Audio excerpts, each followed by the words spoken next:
Hey there, welcome to Mac TV. My name is Mac and I'm a leadership and team building coach, but specifically for first-time team managers. So in today's video, I want to talk about just some of the signs that there are for if your team doesn't respect you. And then of course, I'm going to dive into specific action steps that you can take if that is the case. Like if you're watching the video and you're like, oh yeah, my team does not respect me, I'm going to give you a couple of actionable steps that you can take to turn the beat around on that. Okay. So let's dive in. So the first sign that your team doesn't respect you is that they undermine you or they just don't do what you ask. So if your team is constantly late on meeting department deadlines, or they're just constantly late, like they come into work late and then they tell you what they will or will not do, then that's a huge sign that they don't respect you as a leader, or that they're just not taking you seriously as a leader, because they believe for some reason that there are no consequences to their actions. So they just kind of do whatever they want. The second sign that a team does not respect their manager is through their body language. So much of our communication is nonverbal, and it comes out even when we're not aware of it. It speaks for us, more so than our words sometimes. And so for your team, if you notice that I don't know, they're not looking at you directly in the eye when you talk to them, or their back is a lot, turned to you all the time, or when you're talking to them, their arms are crossed, or their eyes are rolling out of their socket or something, that's a pretty good indicator that they don't respect you. So the third sign that your team does not respect you is that they just don't engage with you, or they only engage with you when they absolutely have to. And so an example of this would be you come in the morning and they've got their backs to you right away. They don't even want to acknowledge that you're kind of in the room. I know of some team members that have told me that they would much rather just send their manager an email so that they don't actually have to talk to them. It's easier for them to just keep the communication with their manager as super formal as possible through an email. Another sign that your team doesn't respect you is that they're constantly calling in sick. So if you have team members that are constantly missing work, that could be a sign that they just don't necessarily want to be around you, or don't respect you. And then finally, another sign of, this lack of respect is, I would say, if you're always the last to know, if you're not well informed about what's going on. There's a reason for this. It's because they either don't want to talk to you, or they just don't think you need to know. So that would be another sign. So if you're constantly saying why am I always the last person to know, or why didn't I know about this in the first place? There's usually a reason behind that. And oftentimes it's because there's just a lack of respect. So what do you do, right? If it turns out that you do have this team on your hands that doesn't respect you, what do you do? And is it even possible for you to turn the ship around on this? I'm here to tell you that yes, it is definitely possible for you to turn the ship around and to actually have your team members go from disrespecting you and not respecting your leadership to absolutely respecting and trusting you. In fact, in my ultimate guide, this one here, to being an effective team leader, I walk you through 5 strategies that instantly builds your credibility and helps your team members to trust and respect you.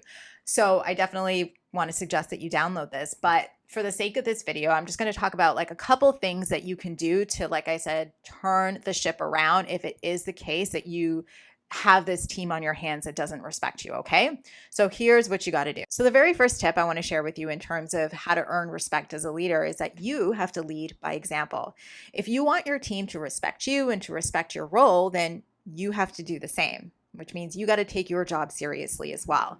You can't really blame a group of people for not taking you seriously or the job seriously if they see that you continue to wing it every single day, particularly as a new manager, right? Because they're watching. They can see that you don't have confidence in what you're doing. They can see that you have hesitation.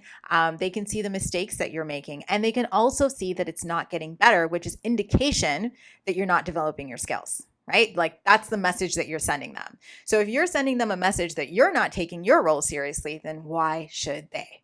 So I'm going to continue to repeat this to you guys until it really lands, because it is extremely important for you to get the training, develop your skills, get a coach, get a mentor, do what you need to so that you have the proper management and leadership skills required to lead this group of people.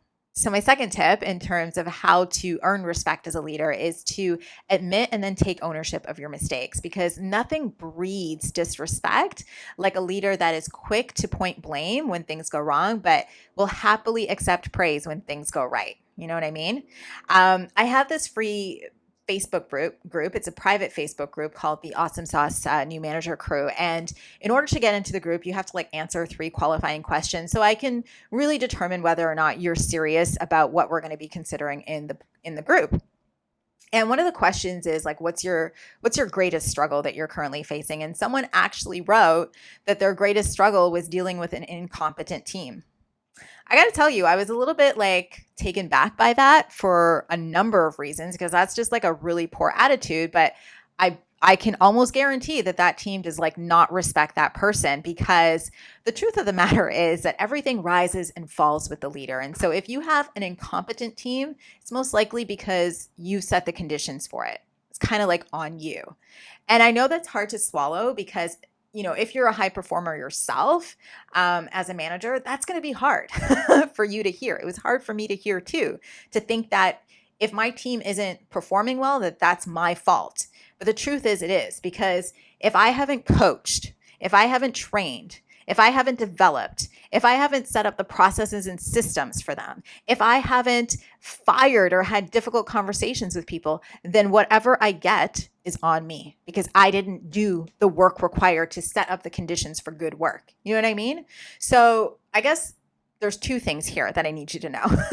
Number 1, your team is a direct reflection of you. So any results you're getting is really a direct reflection of what you're putting into it. But number 2, consistently blaming your team for what's not going right is really a recipe for disaster and what breeds distrust. So just remember to turn that narrative around, and instead of like looking at the results you're getting and being like, what the heck is wrong with this team? Think about what action steps you can take, whether that be training, coaching, or even firing someone that will turn the beat around on the results that you're currently getting. So my third tip in terms of how to earn respect as a leader is to take an interest in your people. Because here's the truth, managers that are only worried about the results and the metrics and the performance send a very clear message to their team members that all they care about is themselves. You know, so you got to have a really good balance of like managing the performance stuff and the tactical stuff, but also the people aspect of things, because you are dealing with people, you're not dealing with robots. And besides, if you only like over index on one side of the equation, then all they're going to do is protect themselves and care about themselves. It's going to become a very like everyone for themselves type of environment. And that's not conducive to good work. So you want to aim to be a relationship builder. Yes, it's important to have the performance stuff like nailed in, but what will help you have the performance stuff nailed in, as I've learned, is the relationship aspect of things. So make sure you have like a really good balance of that. And, you know, yes, if you're starting from a place where the respect level on the team is low, it's going to take a little bit of work, a little bit of consistent work on your end. But, you know, every micro effort that you put into developing relationships with your people, you'll see it grow exponentially. So just keep working at it and keep being consistent at it. Fourth tip in terms of how to earn respect as a leader is to aim to be fair and consistent. You know, nothing irks an employee more than a manager who's like always changing the goalpost, or a manager that treats employees differently. You know what I mean? That's just a recipe for disaster. So make sure that in all that you do, whether that be your decisions or your feedback or whatever the case might be, that you're always aiming to be fair and to be consistent. Fifth tip in terms of how to earn respect as a leader is to set clear expectations. Now, yes, you're going to hear me repeat this over and over and over again, but that's only because so many managers fail to do this properly. And then they end up asking like, why is it that nobody wants to do what I say? Or why is it that we're not meeting these performance targets? Well, it's because they haven't been able to set clear expectations. Listen, if you don't set proper and clear like deadlines, then you can expect things to be like missed and for deadlines not to be met. And if you don't set clear expectations on what behavior should look like, then you can expect to have behaviors on the team that you do not want to have because no expectation has been set. So you have to make sure that in all that you do the work up front in defining what the expectations are and then communicating it on a consistent basis.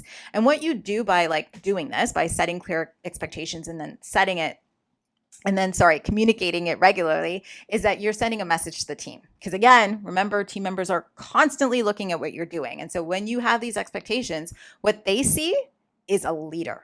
They see someone that they can respect because this person has done the work of defining things and then and then they're trying to implement it on a consistent basis. So just remember, setting clear expectations isn't just about getting the outcomes you want, but it's also about establishing yourself as a leader that people can respect within the team. So that's it, guys, in terms of just some of the signs that a team does not respect its leader and some actionable advice that you can implement right away to just turn the ship around on that one, because we really do want your team to respect you as the leader you are.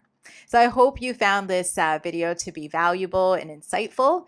And if you did, don't forget to give it a thumbs up and to subscribe so you don't miss out on any other content that I share on this platform every single Tuesday. I hope you have a fantastic rest of the week. As always, don't forget to keep smiling, and I'll see you in the next one.